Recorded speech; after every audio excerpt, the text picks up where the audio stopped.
Hello, my name is Andrea Rosado Taylor. I'm with Black Press Media, the largest media company in BC, and it's my pleasure to be a part of VIEA again this year as a sponsor. We will be sponsoring the entrepreneurial panel, Island Good Manufacturing. Share their unfinished stories. Thank you. Have a great day. Hi, everyone. Welcome to today's session. As we begin, I want to recognize that we live and work on unceded Coast Salish territories, and we honor the history and strengths of the Coast Salish peoples and their teachings. I'm Christy Revet. I'm your moderator today. I'm also the co-founder of Scale Collaborative. Scale is dedicated to supporting social purpose organizations to have financial resilience and strength to scale the positive impact they're having in our communities and in the world. Scale also works at the systems level to create and grow social enterprise, social procurement, and social finance ecosystem on Vancouver Island. I'm really excited to moderate this panel today as it's so rewarding to learn from other entrepreneurs, from their journeys and their stories. And hi to all of you, audience. We're really excited for you to join us. I want to let you know how today's session is going to flow. First, we're going to hear from the panelists, and I'll ask them a series of questions and they will be sharing their journeys. After that, we will open a forum for Q&A so that you can connect directly with the panelists. Please feel free at any time during the session to type in your questions inside the chat box, which is located right in the middle of your screen at the bottom. I will do my best to get as many answers to those questions as possible. After our Q&A with our panelists, we'll take a half an hour break, and we invite you to come back and join us at 11:30 this morning for a roundtable where we can dig a little deeper and have some deeper conversations with our panelists and our audiences to solve problems, to generate ideas, and just to share how things are as entrepreneurs on Vancouver Island. So let's get started. So today's panelist is Duane Franklin. Duane is the managing partner and co-founder of Fawcett Mattress. Fawcett Mattress is the place on Vancouver Island to find all those necessities to sleep naturally, from beds to mattresses to pillows and bedding. Fawcett Mattresses products are environmentally friendly and handmade by local craft people. We have Landon Sheck, co-founder of Oxbox. At Oxbox, they believe everyone should have the opportunity to reach their potential, and an Oxbox provides the space to do it. They're designed in modern prefab rooms that can easily be dropped into your backyard. And our third panelist today is Nels Dugstad. He's the principal of Arbutus Farm Kitchen and Jade Fine Foods. Maybe you've seen their Arbutus Farm Kitchen logo at your local grocers, because they make delicious, innovative salads, dips, and more. And through these two companies are manufactured and distributed into local grocers and in grocery stores across Canada. So let's begin. So I'd love to know, how did you get started in your business? Why did you start your business, or why did you purchase your business? So maybe, Nels, we could start with you. Let's start with food. What was your journey in deciding to buy Arbutus Farm Fresh Deli Foods? Why did you do it? Well, 10 years ago when we started Jade Fine Foods, we were trying to bring some new innovative products to the fresh deli sections. And in this journey, we realized that we were using co-packers down in the United States and importing stuff into Canada. We realized that we wanted to start manufacturing our own product and having more control over what we were actually selling. We then struck a partnership, more of a co-packing arrangement with Arbutus, Deborah and Don McMurray in Duncan, and they started manufacturing products for us in British Columbia. As time went on, we realized that in order to scale things properly, we really need to expand our business nationally. And to do that, we needed more control over what we were doing. And as time went on, Don and Deborah built a new facility to keep up to the demand that we were bringing with them, bring them as we expanded right across Canada. And 2.5 years ago, they came to us and basically said, this is way too much for us at this point in time, and we'd be crazy to sell the business to anyone else. And my partner and I, Alex Campbell, we came up with an arrangement to buy Arbutus Farms, and now we're a manufacturer and the sales arm. So we do the manufacturing, but we also sell and distribute products right across Canada. And it's been certainly a huge learning experience for us, but it has been exciting, and we're excited about the future of food, because food security, we believe, is certainly very important, and having the ability to control our purchases and make products that we're passionate about, I think it's very important. Thanks, Niels. How about you, Duane? Did you start Fawcett Mattresses or purchase a pre-existing business? And really, how do you actually get started in the mattress business? Like, how does one become a mattress maker? Well, Fawcett was a slow roll.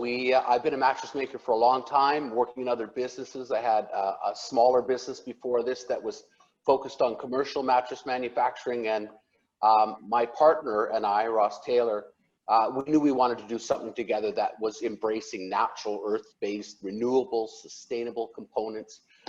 We knew we had the talent, but we built it from the ground out. So we've been up 9 years. I mean, it feels like 1 year, but it's been this slow growth of us, our products, just a very organic thing. We were received extremely well almost immediately.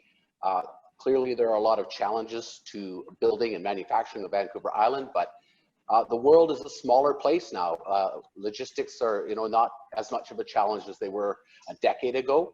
There's lots of options for us to obtain product from whatever part of the world we want.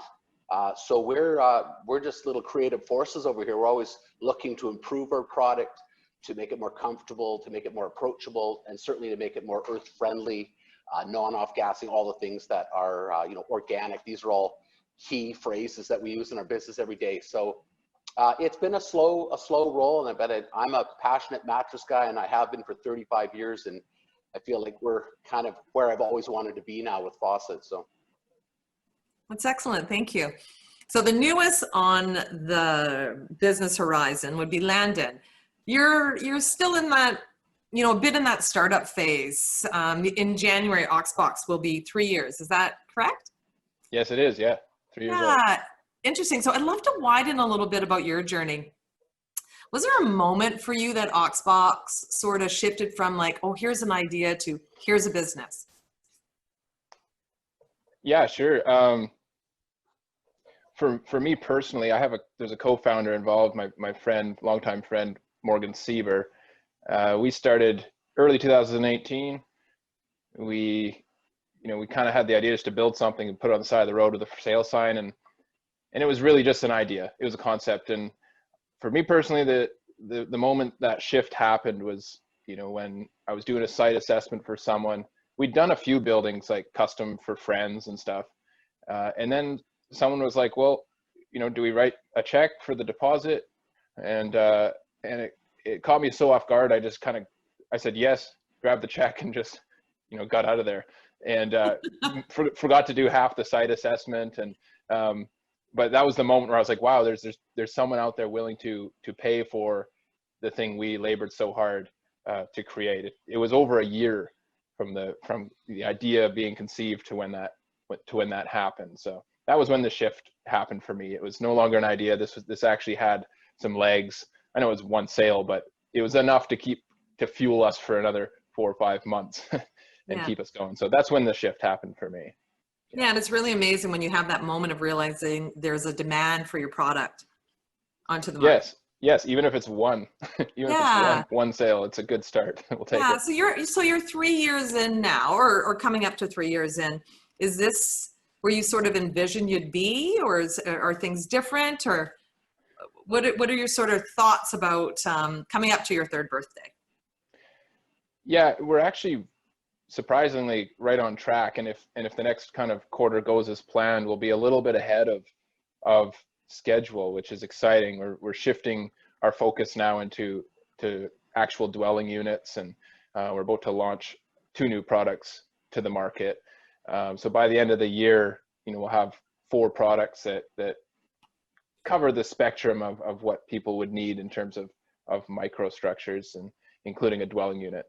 So yeah, we're a little ahead of schedule if we actually pull off everything we intend to do this next quarter. We're moving pretty fast. So as long as we keep pace, yeah, we're right on track. I think sometimes with entrepreneurialism, there comes that speed factor. A lot of really responding when that demand comes in. Yeah, being prepared for it is the challenging part. Yeah. Building up the systems and stuff is the scary part, because you're waiting for it to happen, but you need to be ready for when it does happen. And it's always a balance. You know how it is. Yeah, it's a balancing act.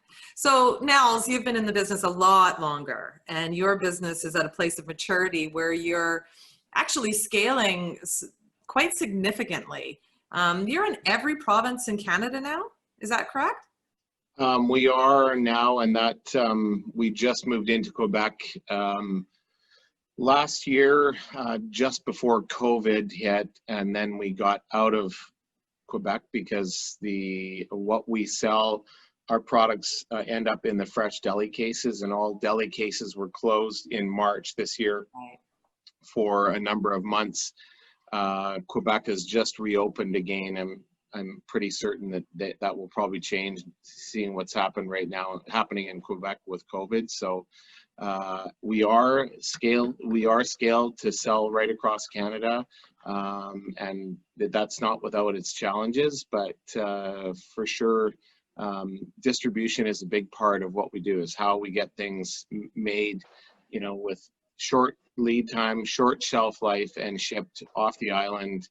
We have almost a full truck leaving Duncan every single day. So yeah, that must be really interesting to think about that moment when you decided to scale like that, because being that you have a product that has such a short lifespan, what's the considerations that you have to sort of think through? Like, how do you take that on to say, like, we're going to go from here to scale across Canada? What was that sort of process that you went through? Well, it came down to really, if we were going to buy the business, how do we actually make it a worthwhile investment? And we've also now invested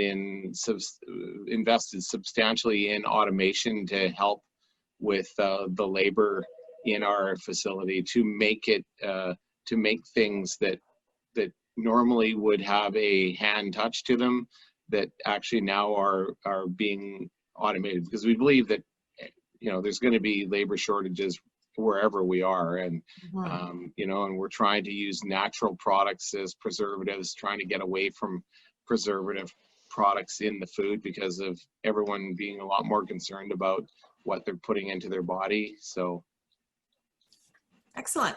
So maybe we'll shift a little bit into the challenges of business. Duane, you're the only physical mattress manufacturer on Vancouver Island. Does that cause you any challenges that you have to face? For sure.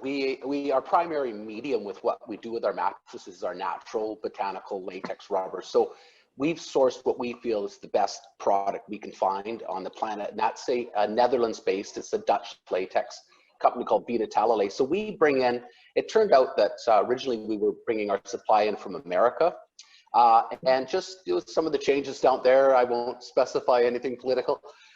It was just easier to do business out of the EU. It was just a little more friendly. So we bring containerfuls of our product in like 6 times a year now, just big 53-foot trailers full of the product. We bring our ticking, which is the material we use to make our mattresses with, our natural wool quilted organic cotton tickings, up from the States, some wool from different parts of the world. So like I said earlier, the world's a bit smaller place. You now have different logistic companies and freight carriers that are really wonderful to work with. They're going to stand on their head to get you that product in a timely fashion. But certainly the challenges of COVID have been profound and real. You know, a lot of these big factories that produce substantial amounts of the sort of components that we use have been hit by COVID directly. They've had outbreaks within, and they've had to shut down, and it's impacted their ability to supply. Even in the chain of shipping product, we've had impacts where certain carriers have shut down, you know, our products in their warehouse, and all of a sudden they're shut down. So trying to allow for those types of challenges, it's a hard thing because you never know until you're in the midst of that crisis that it's going to occur. So we've done a good job of adjusting, and we've created some other redundant supply chains to kind of protect ourselves, that if one of our primary suppliers goes down, that we've got backup. But you know, generally here at a grassroots level, we've been received so well, and we're enjoying incredible busyness right now during COVID. You know, we're seeing clients by appointment, and our build list has never been as large as it is now. So we're thankful that we're not one of the businesses that's been impacted so badly and are just seeing such a drop in their revenues. So yeah, we're just continuing to be so busy. Again, supply continues to be a challenge.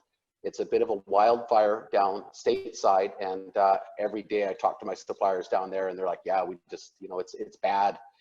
We're feeling it left and right too. So it has a bit of a rollout snowball effect to all the businesses that work together. But to date, fingers crossed, we've managed to meet those challenges, and we continue to get busier almost daily. So. Yeah, that's really interesting. And how have you found community has responded to the challenge of supply?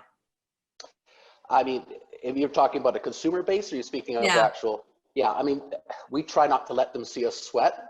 You know, Chris, we're like, yeah, well, you can have whatever mattress you would like. And we build specifically for all of our clients. So as much as we intend to have an inventory, and we try to do that for those clients that need a mattress immediately, we find that our clients are very willing to wait, you know, 2 to 3 weeks. When we're really busy, it's 3 to 4 weeks for a new build. And we would like that to be sooner, but we don't rush things. We do them chronologically as they're taken from the clients. And we find our client base is supportive, enthusiastic, engaged. They love what we're doing. We hear it all the time. We get lots of great reviews on our website. So we know we're doing some of the things right, and like clearly any good entrepreneur, you just can't take your foot off the gas. You never let up. You're always looking for ways to improve, to do things better, to be more communicative with your clientele base, with your staff, with everything. So every day there's challenges, but we're really pleased to be where we're at. Excellent. So Landon, I think of Oxbox, and, you know, in my head a little, I think about it as this additional, really special place to get to work, or to have additional living space. I'm wondering though, from maybe a local government perspective or a community's perspective, have you faced any challenges throughout, you know, the building and the placing? Yeah, we certainly have. We anticipated challenges because, you know, our original kind of minimum viable product was the 10 square meter product, which, Yeah.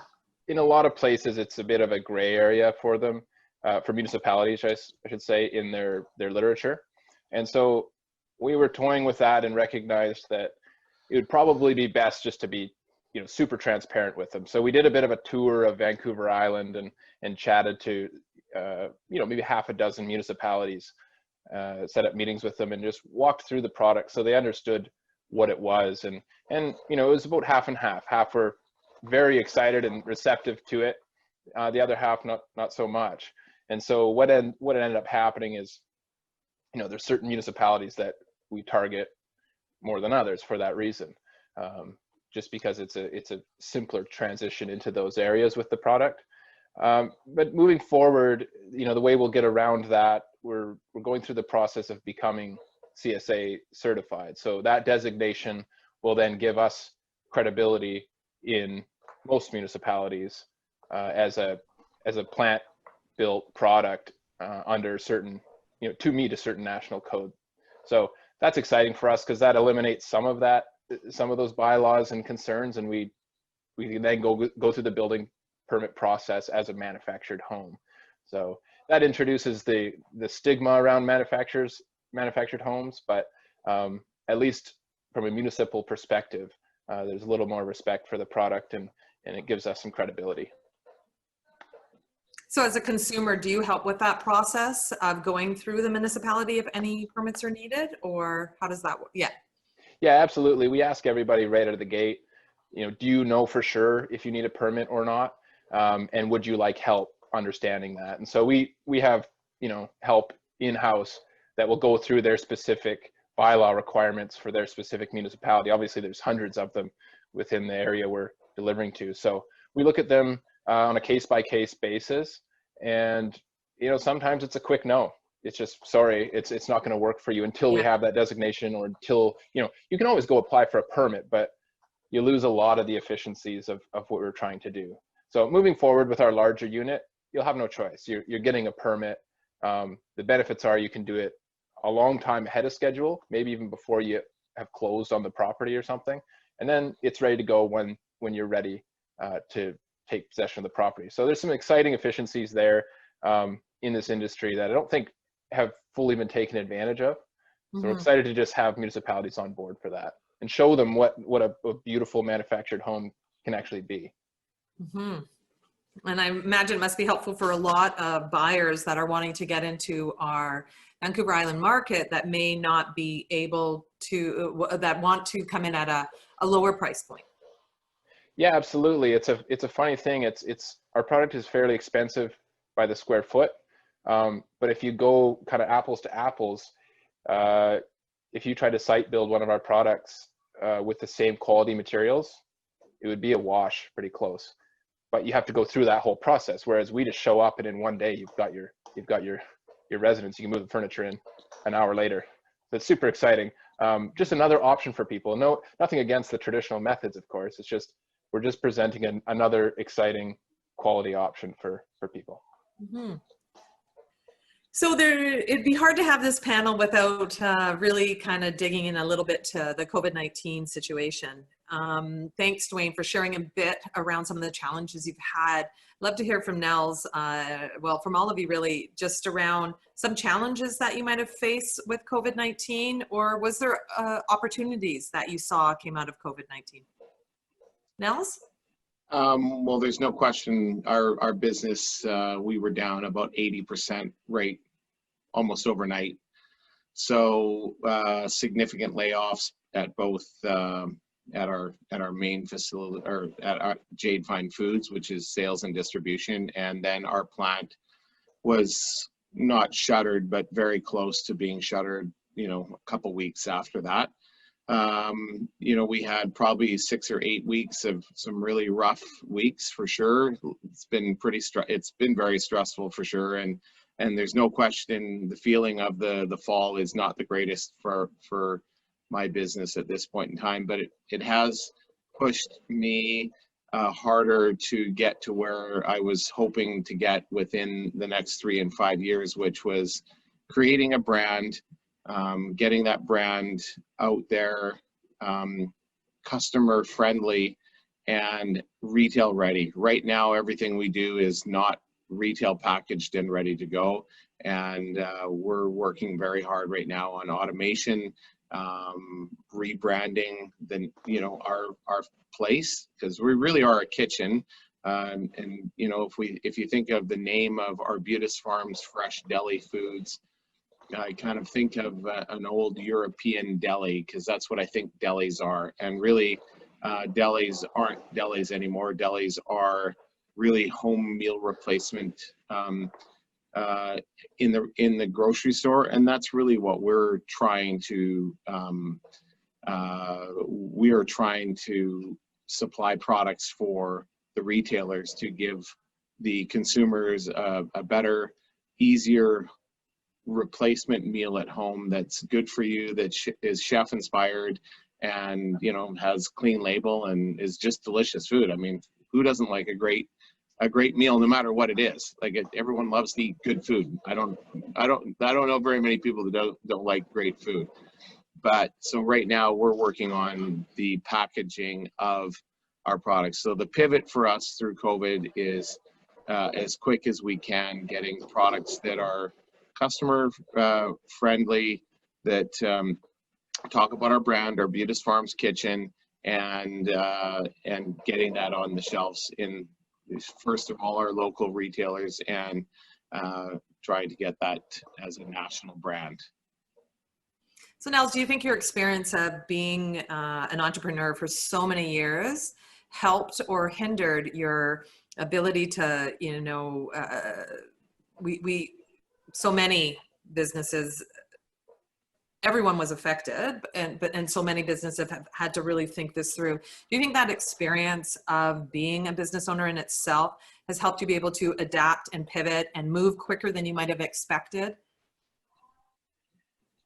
Well, we are all, I would probably say we work at a pretty fast pace here. We work, you know, we're all very hands-on here. We don't have like a whole bunch of barriers in front of us. I would say that we were able to pivot pretty quickly because, you know, we are all hands-on. It's, you know, it's not like we have to run this past a whole bunch of people. It's, you know, we look at each other, all of us as the management team, and say, can we do this? Yes or no? So we are fast moving and we can pivot. So that's a positive thing for that, for sure. Yeah. And a strong management team, sounds like. Yeah. How about you, Landon? What sort of did you find coming out of, this moment with COVID? Has that sort of made you have to adapt, your business have to adapt, shift? Is there challenges, opportunities that have sort of come out through it? Yeah, it's been a bit of both. When it first happened, you know, I was constantly saying, man, this is the best thing that could have happened to us, because it's educating everybody on the need for a home office, you know, or a home studio on their own property. More and more people were forced to work from home, and they were investigating options like this. So it was fantastic. And so we saw, you know, probably a 500% increase in our impression, like in our lead flow, which was staggering and exciting. However, as it continued to carry on, you know, there was less and less people comfortable to actually making the commitment to the purchase. Right. So it was a bit of both. So the upside is, you know, a whole bunch of people now know about our product and know why it's valuable. The downside, they're almost waiting for some sort of certainty before they commit to it. So we got a whole bunch of people right at the bottom of that funnel, ready to go and just waiting for something. And I'm not sure what that will be or what that will look like, but hopefully it happens soon. That'd be good. Yeah. So I see that all three of your businesses are Island Good members. So I wanted to ask, has being a local producer helped your business? Duane. Definitively it has, especially, you know, with COVID, people are keeping things a little closer to the chest. We hear it constantly, and we love the Island Good initiative. I think it suits our business extraordinarily well. I was thrilled when George, you know, thought that we might be a good fit, because I had associated Island Good with, you know, food products and wines and cheeses and things like that. But hey, we're working extraordinarily hard here to make a remarkable product of Vancouver Island from the ground up. And we have clients tell us, I love that you guys are based in Victoria. I love that you're an island business. I want to keep my money on the island. I don't want to send it out of country. It's great that we can get this high quality product that checks all of our boxes right here in Victoria, and it's made by accountable, you know, people with some integrity.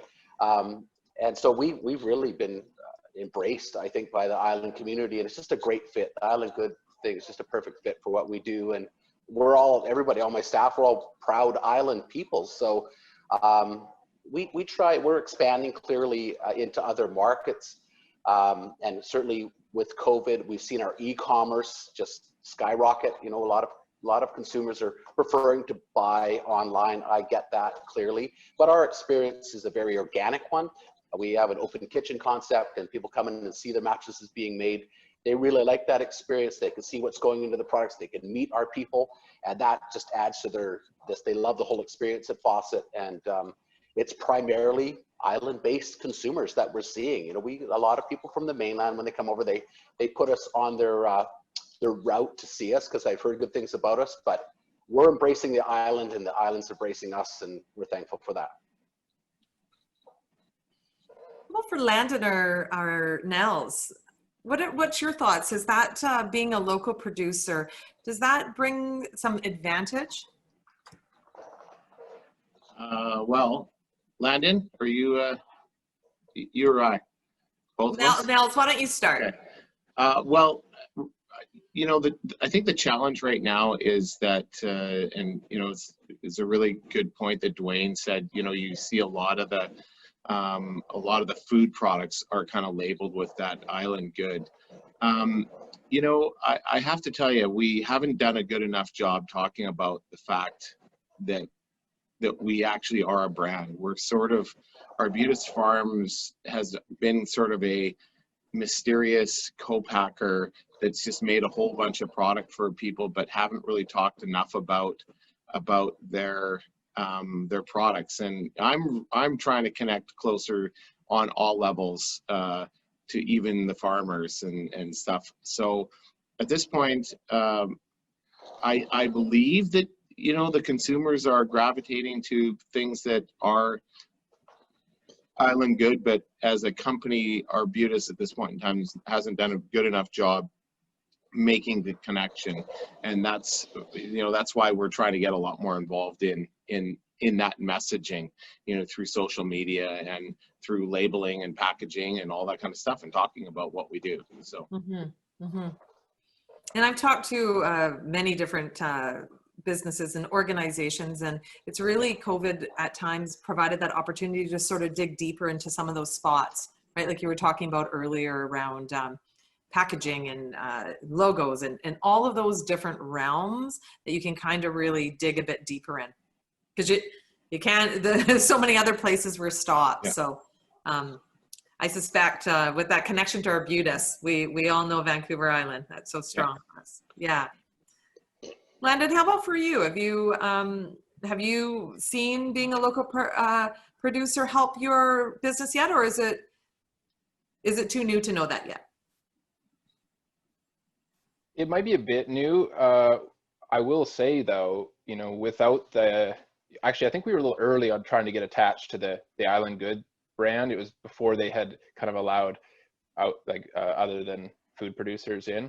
But I was excited when that shifted, and I don't even know what happened. There was some announcement or some list, some place somewhere of, you know, Island Good products, and we were on it, and it brought in some interest to our business that, you know, I didn't even know that had happened. So I love the idea that there's someone local, a local brand, you know, exercising advertising for other local brands on our behalf without us even really knowing it's happening. And then, you know, when I dig in and find out that it went back to the Island Good brand, that's, I mean, that's fantastic. That's perfect. That's what communities should be doing. And so, yeah, we do, obviously we ship off island, but this is our local market. And each time someone comes to us and they're like, oh, or they want to come see us and they see that we're in Parksville, they're super excited about that. And it's a, you know, it's usually no more than an hour and a half drive to see us, and they get to come and experience the product, and probably something similar to Duane. That's great for us, for them to come and see what we're actually doing and touch and feel and experience. Those are huge pieces. So yeah, I think it's helping for sure. And I would say it's a bit early to know what that looks like out in the future, but I'd say keep it going. Yeah, let's keep this party going.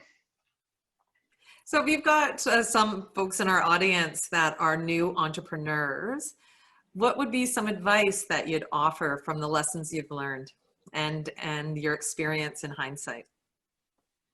Duane? Well, I mean, advice is a tough thing for sure. Experiences or a nugget of something that's held you these years. Yeah.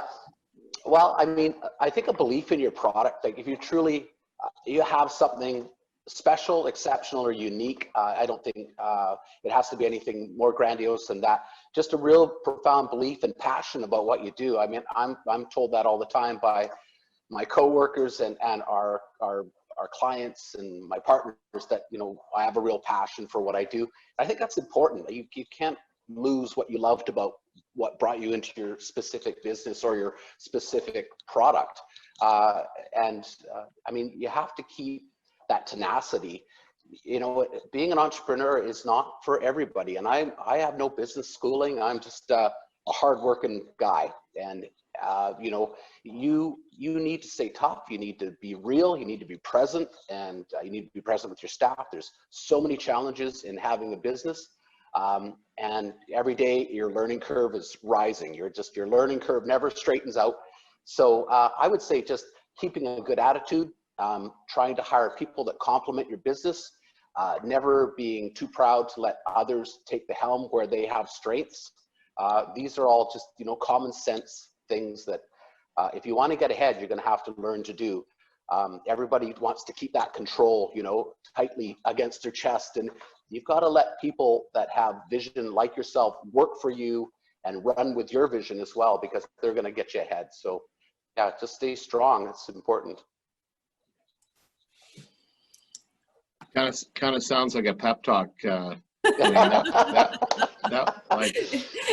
how about how you flip it? Would there be reasons you tell no, I'm entrepreneurs serious. not Like to those go into business? No, that was honestly Duane's points. A lot of that stuff is very true. I mean, I'm trying to grab a mirror right now and look at myself, because I think there's some of those things that he said in there that I mean, obviously the passion thing is probably my strongest suit, because I'm incredibly passionate about the business, and it probably is my thing that hurts me the most also, because, you know, I don't do what Duane has just said, which is, letting the reins go a little bit, but it's clearly, if you want to succeed, obviously the hard work is a given. Having passion for what you believe in, and, you know, even the young kids and people out there, I mean, you can't start a business or run a business if you truly aren't passionate about it. That's the key thing. And, you know, and letting people, you know, that you have as on your team take the reins and learning the business is super important. And, you know, cutting corners, I think that's where a lot of people try to, at the beginning, try to cut corners. And I know one thing for sure, we struggled for almost 6 years until we finally hit our sweet spot. And, you know, but we didn't cut corners the whole way. And that's one thing for sure, is if be true to yourself, be true to your team, and be true to your products. So Landon, you're newer in this business ownership world. If you had to go back again, would you do it? Would you tell yourself, this is the way I want to spend it? And did it look like you thought it was going to look like? Well, you might not know this, but I got hung up on entrepreneurism when I was 18. So it started it started a long time ago. So this is just the latest venture for me. Yeah, I'm addicted to it now. but I would carefully caution anybody that, you know, I feel like our entrepreneurship is a bit romanticized right now, and anybody that thinks they're an entrepreneur should probably give it about 5 years before they really take on that label, because I don't think you really know till you've actually dug in and tried to pull something off, bring a product to market, whatever it might be. It's truly unique to anything else, as far as I can tell. I agree with what with Nels and Duane have said completely. Get help as soon as you can. You know, allow yourself to get some help. Get a coach, get an accountant, get a lawyer. You know, get a bookkeeper. Get as much help around you as you can, for sure.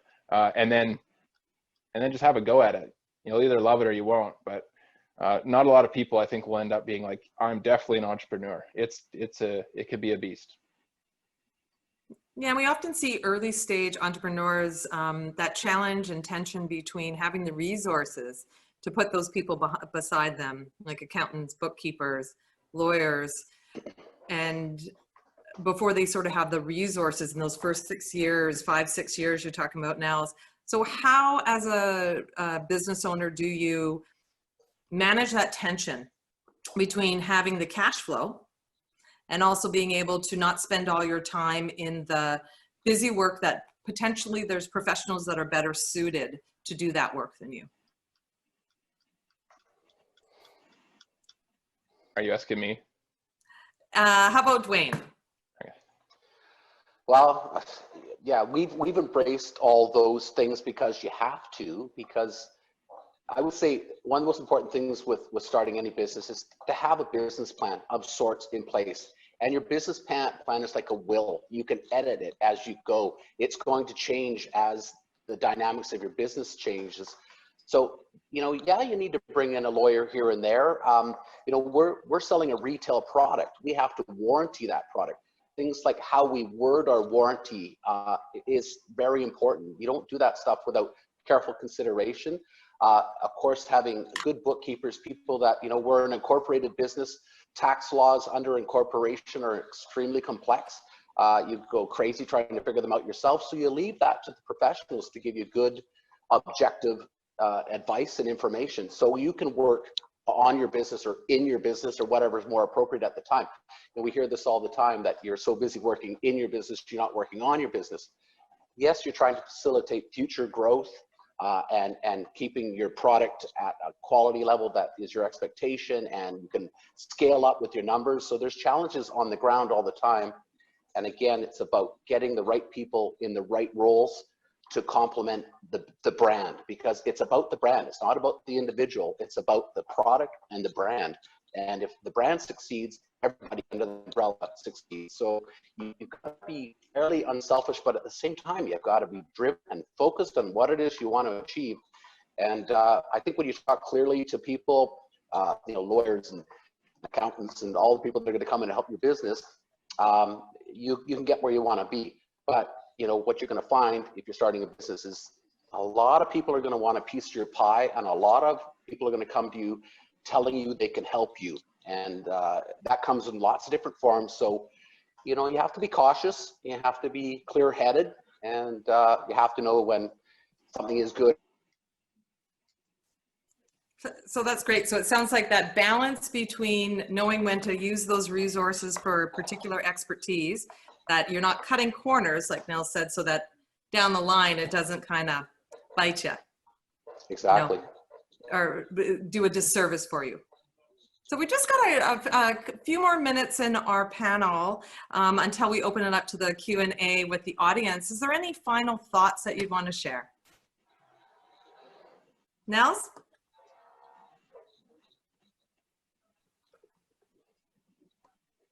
I don't know. I think there's been a lot of good discussion here today. I'm kind of lost for anything else to kind of close it off with. I think that my closer was sort of how the rebuttal to Duane's great talk about how to use people within your own organization to help you, and hiring the right people is super important. Well, we're going to have many questions from the audience, so I'm sure that we'll engage them that way. Duane, Landon, any final thought? There's so many opportunities out there still. I think there's lots of great products. I'm watching all the time for new products coming to market. I'm always amazed at some of them. Like, wow, how did somebody come up with that? That's brilliant. And often it's the most simple thing. It doesn't have to be something profound and highly engineered. Sometimes it could just be the smallest thing that takes off. So if you really think you've got something, you just got to believe in it and go after it with all you got. And if it doesn't work, be prepared to start over. That's all I can say. Sounds great. Landon? Yeah, I agree. I would say stick to your principles as well. Before you get started, set out some core values for yourself and your company, and don't deviate from them. You can adjust them as you're going, but don't deviate them in the sense that you're compromising just to make a sale or make some money. Forget about that for a while, and just dig in, stay true to your core values, and build the best thing you possibly can. Well, thank you very much, gentlemen. And now let's engage with the audience.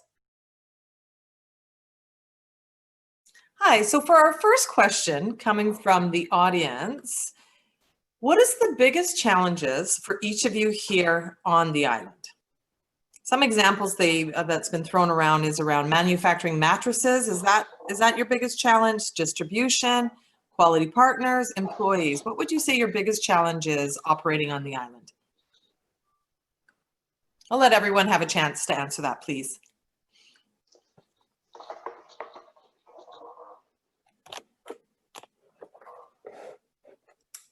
Nels, would you like to start? I would say probably one of the toughest challenges we have, because we do distribute away from Vancouver Island and across the country, is the cost of transportation coming and going from Vancouver Island. So that is for sure an issue. We sell things that are very sensitive from a freshness point of view, and to scale things as far as we've tried to scale things, we definitely losing an extra day to basically ship just to the Lower Mainland is certainly an issue with things that we're trying to produce that have short shelf life, sometimes 5 to 7 days. Duane, what would you say your greatest challenge is? We would, because can you see me here? Yeah. Okay, because we're a retail location and because we are delivering product to people's homes, that's probably proving to be the biggest challenge, notwithstanding supply. There's been some real glitches with getting our product, which we bring in, like I said, from the EU and from America and other parts of Canada. It's been tough to keep those supply chains rolling with, all kinds of challenges with COVID, but delivering product to clients' homes has been particularly sensitive. All the protocols we have to follow for our team to go into people's homes to deliver product.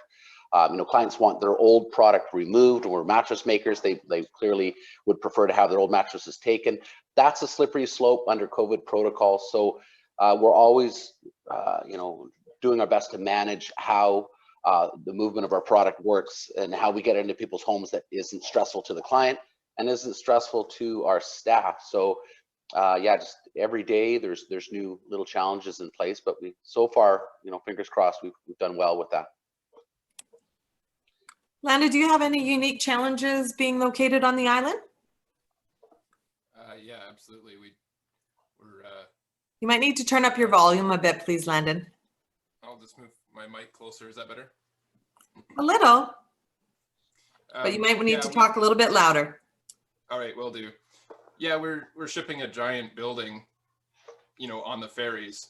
So it presents a whole heap of challenges. We were very tempted to move the facility to the mainland, and we just love it here on the island too much. We couldn't do that. So yeah, we just recognize that's going to be part of our challenge is, constantly having to coordinate with ferries to get our product across to the mainland. That's probably the biggest one. Beyond that, and it works fine, but that's pretty much it. We just it's just a big, huge box that has to get on a ferry. So. And I guess on the flip side, we've also gotten questions around what is your biggest advantage being located on the island? Landon? Sure. Yeah. Well, it's home. I grew up here, so I know a whole bunch of people, and I can talk specifically to all the communities here and the nuances of our beautiful island, and that quickly resonates with the island community. So that's a huge advantage, I think, because my belief is that businesses are built on relationships. So I think that's a huge advantage for us. Just living here, having grown up here, loving it here. You just want to stay here, and therefore you're committed to the community. You're committed to this island, and that naturally comes out in how you present yourself in your business. Yeah, and Duane, you were saying so many of your customers are from the island as well. What's your greatest advantage of being on the island? Just literally manufacturing right here in Victoria. The consumers are telling us they're thrilled to not have to go off island to find the quality product that we offer, and that I've said before that we check their boxes, and they love that it's going to be built right here in Victoria. And I mean, Victoria and Vancouver Island's growing so much. Just the pure numbers of people that live here, and new housing builds and stuff. You can see it's really exploding. Yeah, we've been embraced so much, and we hear that constantly. Like, great, you guys are right here. We don't have to go to Vancouver to find this product. We don't have to buy it online. I can come, I can see it, feel it, touch it. I can lay on it. I can pick the model and comfort level that's most appropriate for myself, and you're going to build it for me. And they like that very much. And clearly, the whole COVID thing plays into that as well, because people are a little more nervous about travel and going outside of their own bubbles. So yeah, we're loving building here on the island, and we're, like I said, as busy as we can be. So we've gotten a few questions from the audience around that place of getting help, especially when you're getting started. And so one of the questions is, were there any resources, services that you really wish you would have known about back then? And to tie that question is, were there any particular entrepreneurial support organizations that you've worked with? And how have they helped?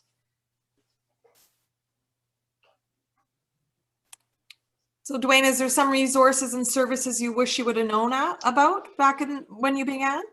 I was fortunate enough to have had, a bit of a history of, having a business, and have been fortunate enough to partner with people that have a lot of talents.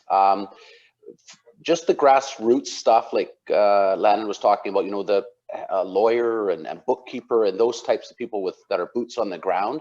I don't know that, we kind of forged our own path with our business, and I would say that there was any specific support group that we took advantage of to get us, where we're at to date.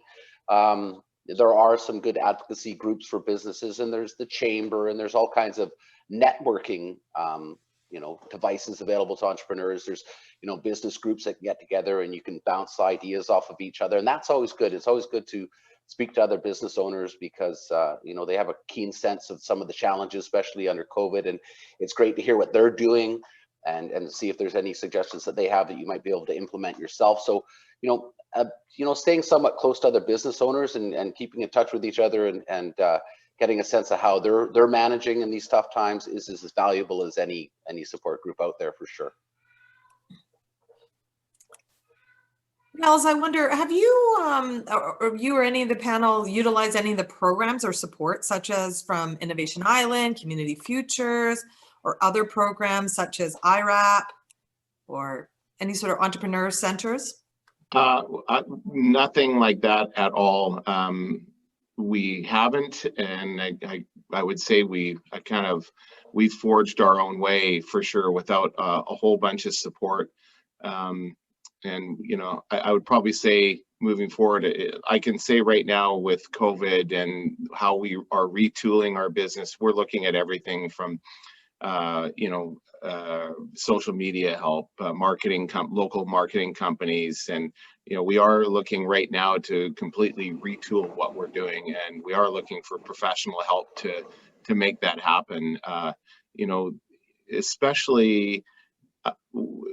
Especially on Vancouver Island, we have an incredible culture for food and appetite for local products, and this is one of the reasons I'm involved with this, and we're really talking more about the Island Good program and trying to get more involved in that. But that's the extent to which we're working on things right now. How do you find the recruiting process on the island? And do you find that you have any specific challenges with finding or maintaining talent on the island? No. Yeah, specifically, yeah, we have a lot of seasonal, like we're very busy in the summer, and that's hence why earlier I had said that we were really focusing on technology and machinery and using a lot more like modernization of our plant to help with the harder labor products that we have made in the past, where everything was basically cooked and in a large bin and then hand mixed and stuff like that. So we've tried to do things like that, but labor, it's definitely tough attracting people to work in a 38 to 42 degree environment for 8 hours a day that's cold and wet and doesn't have windows in it. It's difficult. So it's going to continue to be that way for sure, even though we have an incredible, Vancouver Island is incredible. I can tell, every time you say Vancouver Island to Landon, he just beams ear to ear. I mean, we live in a beautiful part of the world. And as people, now COVID, you're hearing about all the people from across Canada staying here, renting places with their motorhomes and stuff. Maybe we're going to see a lot more people wanting to live here, and hopefully we do, because labor is definitely an issue. Especially in the Duncan, Cowichan Valley area for sure. Duane, I see you nodding your head a bit. Do you find that as well? For sure. There's challenges to get people in the right roles, and clearly there's a skill set to anything that any of us do, and there's again, that learning curve for a new hire is always going to be there. So, you hire people to the best of your ability, and hopefully you hire, in our case, we like to try to hire to what we feel is the culture of our business. We want diversity, we want people's opinions. We don't just want robots. We want people that are going to contribute and have suggestions and are looking for better ways. And we really support, we have a lot of discussions as staff about, next steps. But you can hire people and they can work out or they can not work out. And that's the challenge of being a business owner. You get quality people in place, and then they're only with you for a short time before they move to another opportunity. And when they do, they were working well for you, or they're up to a level that they're really contributing to the business. And that's just the nature of business. So you try to hire well and create a good culture that people are going to come and stay. Is the challenge, because there are opportunities out there for all kinds of work and all kinds of opportunities for people that are looking for new careers. But we try to offer something compelling to any of our new hires, and try to make it a place that's great to be at and that they feel like they have a future with. Great. So here's an interesting question. Someone read on a post the other day on Twitter that said, owning your own business is like having the freedom to lay on a float in the water whenever you want, but it's leaking air. Does this statement resonate with you, and how? Is that for me? Sure. Yeah, I mean, for sure, because that worry is always there. I like to use the example. I'm a mattress maker, and I make extraordinarily, or we make extraordinarily comfortable beds, I think, but I still sleep poorly sometimes. And that's not related to the comfort of my bed. That's related to the thoughts that go on in, the two squirrels in a bag that go on inside my head. Yeah, because that's true. You've got the freedom to somewhat call your own shots and control your own destiny within reason, but you're constantly thinking about next steps and solving problems and putting out fires and what you should be doing, and your wants list and your needs list, and that's just part of it. So it's a little tough to shut off sometimes. So yeah, I get that analogy about you're on the air mattress, but it's leaking air, so I think you're constantly putting air into it at the same time. So hopefully it's a somewhat stay afloat thing, or better than stay afloat. Okay. And we're just at the very last moments here, but I'd love, Landon, we've got a question specifically for you around where did you come up with the name of Oxbox? And I'd love for you to land us in what brings you hope. Oh, wow. okay, for the name, I don't know, we were just playing with the idea of box and then the word auxiliary. So it's an auxiliary structure. That's where we started. And then, I don't know, one day I just thought, Oxbox, does that work? And we thought it did. And just kind of, we ran with it. We tried a bunch of other things. And to be honest, I can't remember any of them right now. But that has been, it's one of those things you don't know it's right. And then it turns out to be right. Like, we get a lot of good feedback on the name. So that's kind of where that came from. And then in terms of what gives me hope, I don't know. Maybe I just have it innately. You know, I've been blessed in every front in my life. So I've got a great little family. I've got 2 beautiful daughters. I've got a great job. It's all good. I live in the best place on the planet, and it's not hard to muster up hope with all of those things at arm's length. So I'm just grateful for what I've got. I'm not really seeking more. I've got it, and I'm just enjoying it. And then through that, I get to experience growth. Wonderful. Well, I'd really like to thank Black Press Communication News Media for sponsoring this session today. We really enjoyed it. All of our panelists and myself will be joining at the round table in a half an hour at 11:30, where we can dig a little deeper in with the dialogue with these entrepreneurs. So please join us then, and we look forward to seeing you at 11:30. And I'd just like to let the panelists know that everyone will receive a gift from St. Jean's Cannery and Smokehouse. So thanks, everybody, and we'll see you in a half an hour.